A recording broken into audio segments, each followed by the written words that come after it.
یہ طریقہ کون بتائے گا جو آخری انتم سندیش کا ہوگا؟ اور ہندو بھائیوں کے انتم سندیش کا کون؟ محمد الرسول اللہ،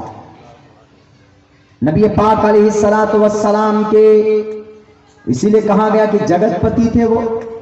یجم یوگ کا یوگی بنو، یہ یوگی اتر پردیش والا یوگی نہیں سمجھیے گا آپ لوگ، یوگی بچپن میں ہم لوگ دیکھتے تھے کہ پہلے ایک دم وہ گیروے رنگ کے کپڑے اور وہ ایک وہ بجاتے تھے، وہ سارن بجاتے تھے اور گیت بھی گاتے تھے، ہم لوگ بچپن میں خوب دوڑ کے جاتے تھے، کہتے دیکھو یوگی آئے، جوگی جوگی بولتے تھے ہم لوگ، جوگی جوگی نہیں، وہ یوگی ہے، یوگی مطلب عبادت گزار، یعنی وہ اپنے ایشور کی عبادت کرتا، اس کو یوگی بولتے ہیں۔ اتر پردیش والا جو ہے وہ الگ ہے، وہ بھی پہلے عبادت گزار تھے، کسی مٹھ میں تھے، لیکن یہ ہے کہ اب وہ پالیٹکس میں آ گئے، اسی لیے ان کا نام یوگی پڑا، کیونکہ وہ پہلے عبادت گزار تھے لیکن سیاست میں بعد میں آئے، تو یجم یوگی بنو، عبادت گزار بنو، اعبدوا ربکم، اپنے رب کی عبادت کرو، سنسکرت ہے لیکن اچھا پیغام دیا گیا ہے اس کے ذریعے سے۔ تو اللہ کے نبی علیہ السلام نے 13 سال تک سب سے زیادہ زور اسی بات پر دی کہ اے لوگو ایمان، اے لوگو ایمان، اے لوگو ایمان۔ اور اس سے بھی پہلے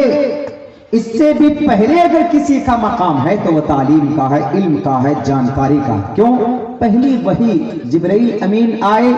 آنے کے بعد جب اللہ کو سب سے پہلا پیغام، پہلی وحی اللہ کے طرف سے جب بھیجی گئی محمد رسول اللہ کو، یوں کہا کہ اے محمد اقرا، پڑھو، تعلیم حاصل کرو، مدرسہ اسی سے ہے، پڑھنے سے، اقرا۔ جب جاتے ہیں ہم لوگ پڑھنے کے لیے، ہمارے دروازے پر ابا نے بہت پہلے ایک منشی جی کو بلا کر لائے کہ ہمارا یہ بیٹا ہے سالم، محمد سالم، یہ شروع کرائیے اس کو کچھ پڑھنا پڑھانا۔ اللہ اس ہمارے ان استاذ محترم کے اللہ مغفرت فرمائے، تو انہوں نے قاعدہ بغدادی ہم نے ان سے پڑھا، پہلے تو اپنی امی سے پڑھا، ہم نے اپنی امی سے الف با تا سا جیم ہا قا، تو پہلے اس زمانے میں الف با تا سا کا رواج نہیں تھا، الف بے تے سے ایسے پڑھتے تھے ہم لوگ وہ پڑھے ہوئے، لیکن امی نے بتایا سب سے پہلے الف پیش او بے پیش بو، نہیں بولنے آتا تھا ہم لوگوں کو، اتنی پٹائی ہوتی تھی امی کے ہاتھوں سے، اتنے پٹے ہیں ہم، اتنے پٹے ہیں کہ وہ آج جو کچھ بھی ہیں انہی کی مار کی وجہ سے یہاں پہ ہیں، اپنے استادوں کی محنت کی وجہ سے، لیکن بیسیکلی پہلے اپنی امی، ہماری امی ہمارے والدین۔ اور جب یاد نہیں ہوتا تھا سبق، الف پیش او بے پیش بو، الف جر اے بے زر بے، مجہول پڑھایا جاتا تھا پہلے وہ نہیں تھا، پہلے ایک دم بالکل فریش تجوید کے ساتھ نہیں، آج تو ماشاءاللہ الحمدللہ پوری ترتیل کے ساتھ، پوری تدبیر کے ساتھ، پوری اجرا کے ساتھ پڑھایا جاتا ہے، نورانی قاعدہ، قاعدہ بغدادی، جتنی بھی کتابیں پڑھائی جاتی ہے دینیات کی، اب تو اس کے اندر بہت نکھار پیدا ہو گیا ہے، پہلے نہیں تھا ایسا، سبق یاد نہیں ہوتا تھا تو ابا آئے، سوچتے تھے کہ ابا آئیں گے کچھ مٹھائی دیں گے، امی نے بڑا مارا پیٹا ہے، رو رہے ہیں تو کچھ پیار ملے گا، تو ابا آ کے کیا بولتے تھے، کم بخت کو کھانا مت دو، اور زیادہ مایوس ہو جاتے تھے کہ ارے بھائی یہ اور پورے دجال کے بھی دادا نکل گئے، یہی سمجھتے تھے۔ اور ڈانٹ اوپر سے، نہیں پڑھو گے تو کھیت جوتو گے، ہل جوتو گے، نہیں پڑھو گے تو مزدوری کرو گے، جو پڑھے گا، سمجھاتے تھے، دیکھیں سمجھانے کا کیا طریقہ ہوتا تھا، پڑھو گے تو چھتری لے کر بیٹھ کر رہو گے، کہاں پر؟ کھیت میں مزدور کے پاس چھتری لے کر، نہیں پڑھو گے تو تم مزدوری کرو گے، دھان روپو گے، ہل جوتو گے، ڈراتے تھے، بڑا برا لگتا تھا، غصہ آتا تھا بہت زیادہ، خامخواہ کچھ نہیں ملتا ہے، بیٹھ کر سمجھاتے رہتے، جب ہوگا دیکھیں گے، یہی سمجھتے تھے۔ لیکن ان کے اس ڈانٹ میں، ان کے اس تھپڑ میں، ان کے مار میں ایک پیار، ایک درد، ایک اپنے بچے کی مستقبل، روشن مستقبل کے لیے وہ محنت کرتے تھے۔ اس لیے ہماری ماں اور بہنوں سب سے پہلے اپنے گھر سے شروع کی، میں نے 7 پارے تک ناظرہ اپنے گھر کے اندر کیا ہے، اپنے امی کے پاس، اپنے ابا کے نظروں کے سامنے۔ اگر آپ کے یہاں پہلے اتنا سسٹم نہیں تھا مکتب وغیرہ کا، تو کسی ایک مولانا صاحب کو، منشی جی کو بلا لیتے، دروازے پر بٹھاتے تھے، پھر 10-15 بچہ پڑھتے تھے، ایسا ہوتا تھا۔ نہیں تو امی ابا صبح شام پڑھو، کھانا ملے گا،